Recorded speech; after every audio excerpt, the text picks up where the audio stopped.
Hey, salam alaikum. Je suis Oumaima et le 7 octobre 2017, ma mère est morte. Ce jour est devenu le plus beau jour de ma vie, tellement sa mort était belle, inspirante, bouleversante. Mais ça m'a pas empêché de sombrer, de vivre un deuil difficile. Je n'avais plus que Allah avec moi, alors je l'ai invoqué. Et c'est comme ça qu'est né le miracle Fajr. Ma routine du Fajr, mon oxygène, ma bulle de sakineh quotidienne. Avec le miracle Fajr, j'ai repris en main ma vie, mon bonheur, ma santé, mes projets de rêve, comme le programme MFX ou mon livre Ton dernier regard, et ma vie de famille. J'ai découvert que le bonheur, ici-bas et dans l'au-delà, appartient à ceux qui se lèvent pour le Fajr. Si toi aussi tu veux démarrer ton miracle Fajr, t'es au bon endroit. Tu peux aussi télécharger mon guide qui te donne tous les outils pour construire ta routine du Fajr en 7 jours, Inch'Allah. Prépare-toi à une délicieuse boisson chaude pour savourer l'épisode du jour et bonne écoute. Salam alaikum.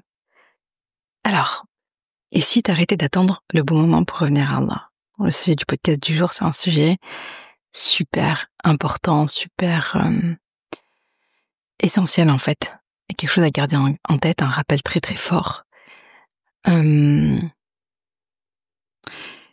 petit frère, pour celles qui ont lu mon livre, c'est Wail, c'est le dernier de la fratrie. Il a 2 copains qu'il voit souvent, avec qui il est en contact tout le temps, notamment sur les réseaux sociaux.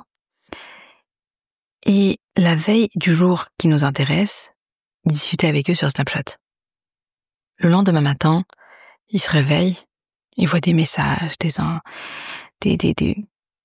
messages de ses copains, etc. Et là, il découvre, choqué, que l'un de ses 2 copains qui sont cousins a été tué dans la nuit pour une histoire banale de voisinage, trop de bruit, une dispute qui a dégénéré. Bref, les gens ils s'en foutent. Et l'autre, son autre copain, il est à l'hôpital. Ils ont quel âge, ces garçons? 20, 21 ans, ils sont tout jeunes. Et qu'est-ce qu'on pense à cet âge-là? Oh, j'ai la vie devant moi.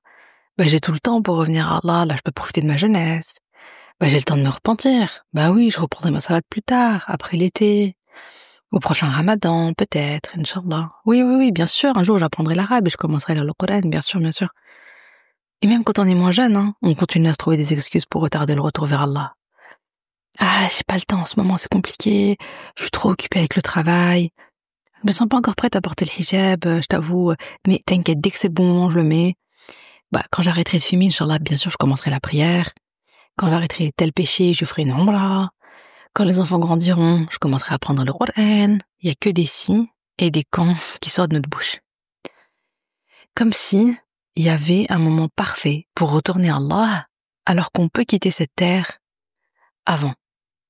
Comme si il y avait un moment parfait pour se repentir, alors que c'est une urgence absolue. Comme s'il y avait un moment parfait pour commencer la salat, alors que c'est le 2e pilier de l'islam et la première chose sur laquelle on est questionné dans la tombe. Il y a une chose qu'on a compris de travers. À quel moment Allah Azza wa Jal nous a dit qu'il fallait qu'on l'adore de manière parfaite, dans des conditions parfaites, au moment parfait? Pourquoi est-ce qu'on se raconte ces histoires? Franchement, à un moment donné, faut arrêter de se mentir. Il y aura jamais de moment parfait. Le parfait, c'est les anges qui sont parfaits, déjà. Et le parfait, c'est au paradis. Par contre, chaque souffle de vie, chaque respiration, c'est une opportunité pour toi de retourner vers Allah. C'est une opportunité pour moi de retourner vers Allah. Là, maintenant, tout de suite, pendant que tu m'écoutes, c'est le moment parfait pour toi. Pourquoi parfait? Parce que tu es en vie, parce que tu peux le faire, tu es en capacité de le faire. Dans Surat Al-Hashr, verset 18, Allah subhanahu wa ta'ala nous dit يا أيها الذين آمنوا اتقوا الله ولتنظر نفس ما قدمت لغد واتقوا الله إن الله خبير بما تعملون. Ô vous qui avez cru, craignez Allah, que chaque âme voit bien ce qu'elle a avancé pour demain. Et craignez Allah, car Allah est parfaitement connaisseur de ce que vous faites. Ce qu'il faut, c'est avancer dans l'imperfection vers Allah. faire un petit pas vers lui. Commence à la prière, même si tu connais pas encore les sourates, même si tu connais pas les invocations et que tu dois les lire sur un bout de papier, c'est pas grave, vas-y. Ne remets pas à demain. Porter le hijab, même si on t'interdit de le porter au travail, même si tu te sens hypocrite parce que tu dois le retirer, même si c'est pas dans les conditions parfaites, c'est pas grave. Prie, même si tu commets des péchés à côté, même si ta prière elle est pas super concentrée, avec le cœur, elle est faite de manière machinale. Prie. Apprends le Coran, même si t'es pas arabophone, même si tu comprends rien, même si c'est pas ta langue maternelle. Tu vois. Ce qu'il faut, c'est que tu te mettes en mouvement vers Allah, même si c'est pas ouf. Même si c'est pas comme tu l'aurais voulu, même si c'est pas dans les conditions idéales, même si t'as des peurs, t'as des doutes. Ce qu'il faut, c'est arrêter de remettre à plus tard, alors que tu sais même pas si ce plus tard existe. Il y a plein de choses que tu peux procrastiner dans ta vie, mais certainement pas le retour vers Allah. Le prophète sallallahu alayhi wa sallam a dit, Allah se réjouit certainement de son serviteur quand il se repent à lui, plus que ne se réjouit l'un de vous qui était sur sa monture, dans une terre désertique. Elle s'échappe tout à coup en emportant sa nourriture et sa boisson. Il désespère de la revoir et il s'allonge à l'ombre d'un arbre, n'ayant aucun espoir de retrouver sa monture. Cependant qu'il est ainsi, voilà que sa monture se tient debout devant lui. Il la saisit par la bride et s'exclame sous l'effet de la joie « Oh mon Seigneur, tu es mon esclave et je suis ton Seigneur », commettant ainsi un lapsus.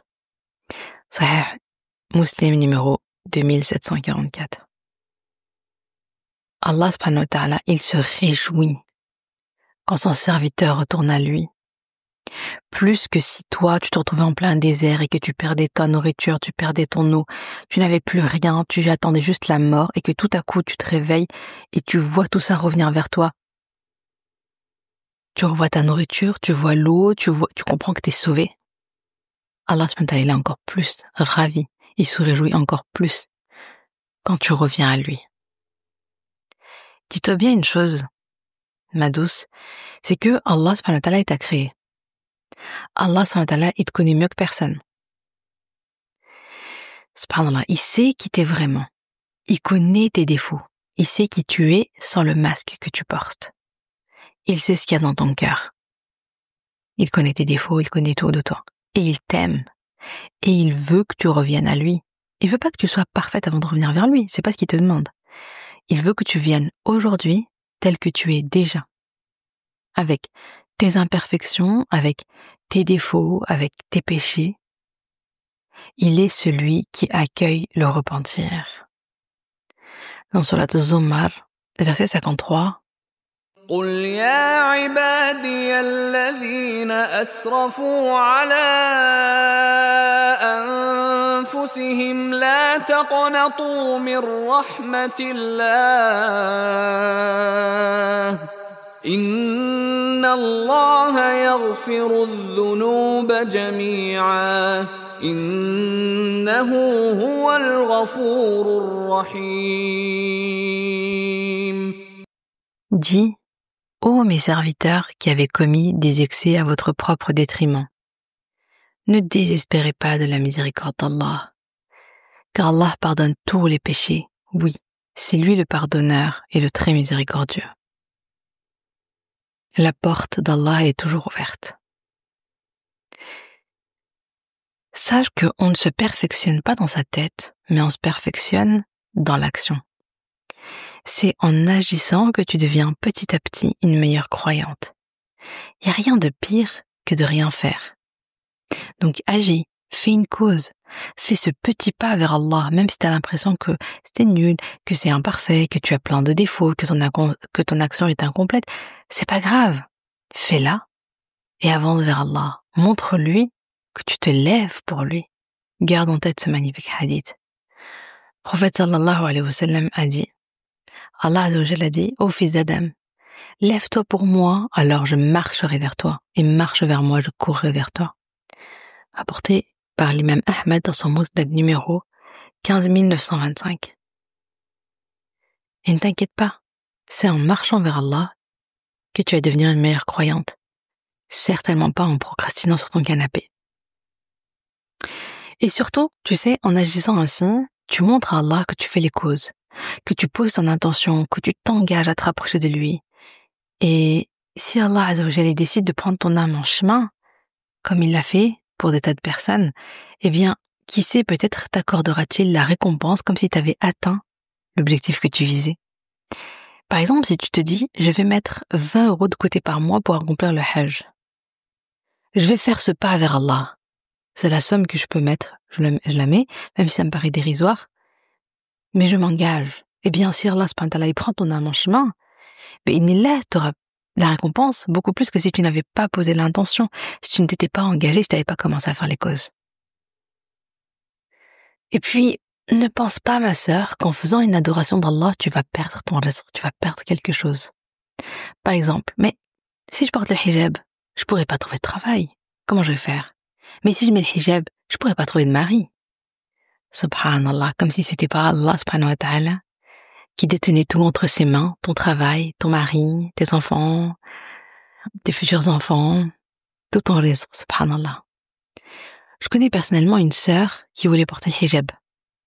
Mais ce qui l'a bloquée, c'est la conviction que si elle le met, elle va jamais trouver de mari.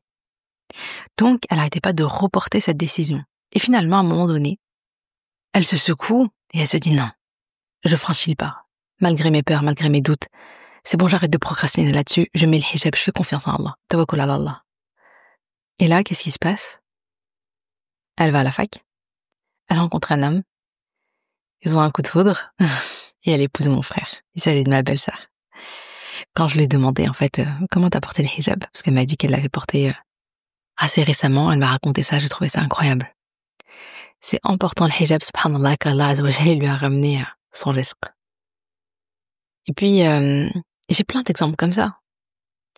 J'ai une amie aussi, Emma, qui me disait qu'elle travaillait, je crois, dans les assurances. On lui a fait des soucis par rapport au hijab, elle a dû arrêter de travailler. Bref, ensuite elle est partie dans un pays musulman au Maroc vivre. Et ensuite elle a lancé son entreprise Ambition Féminine, qui a eu un énorme succès. Et ça, avec son hijab, en gardant sa pudeur, à la maison avec ses enfants. Subhanallah, Rabbi lui a ouvert les portes du bien d'une manière incroyable. Le prophète sallallahu alayhi wa sallam a dit, certes, tu ne délaisseras pas une chose par taqwa, c'est-à-dire par crainte d'Allah, sans qu'il ne te donne une chose meilleure. Rapporté par l'imam Ahmed dans son Musnad numéro 20746. Et ça, combien de fois je l'ai vécu, je l'ai ressenti, je l'ai vu de mes propres yeux, dans ma propre vie, dans ma propre expérience. Allah subhanahu wa ta'ala, il me retire quelque chose. Et je suis mal, je suis triste et c'est dur. Mais à un moment donné, je lâche prise et je me dis, ok, je fais confiance en Allah. S'il me l'a retiré, c'est pour une bonne raison. Je lui fais confiance. Il va me donner quelque chose de meilleur. Et là, incroyable. Incroyable. Donc, fais confiance en Allah. En fait, chaque fois que tu agis pour lui plaire, tu seras toujours gagnante et tu obtiendras toujours beaucoup plus que ce que tu avais imaginé. Que ce soit ici-bas, c'est ce qui est beau en fait, que ce soit ici-bas ou dans l'au-delà. Subhanallah. Et bien maintenant, j'ai une question pour toi. C'est quand le bon moment pour revenir à Allah? J'espère que tu as retenu que c'est tout de suite maintenant, pendant que tu m'écoutes. Attention, pas demain, pas dans un mois, pas dans un an, pas de quand ceci, si cela arrive, pas de conditionnel. Arrête de faire ce que tu fais tout de suite. Prends une feuille et un stylo. Va et note. Écris tout ce qui t'est venu à l'esprit pendant cet épisode, pendant cet audio. Je suis sûre que pendant que je te parlais, t'as pensé à plein de choses. Peut-être à un péché particulier pour lequel t'as pas encore fait de repentir. Peut-être que tu penses à la salat, à prendre un cours de Qur'an, à prendre un cours de fiqh, que tu remets tout le temps et plus tard. Peut-être que c'est de demander pardon à une personne qui t'a blessé, à ouvrir ton Qur'an, à prononcer plus de dhikr. Quel que soit ce que tu penses, note tout en vrac, sans réfléchir.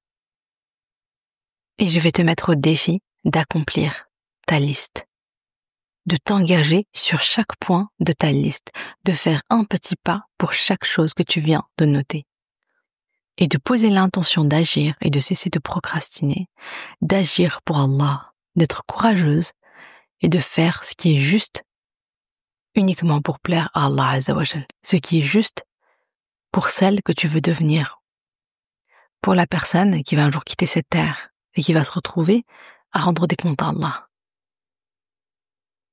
Pense à cette personne et aujourd'hui engage-toi pour la soutenir, pour soutenir ta moi du futur. Salam alaikum.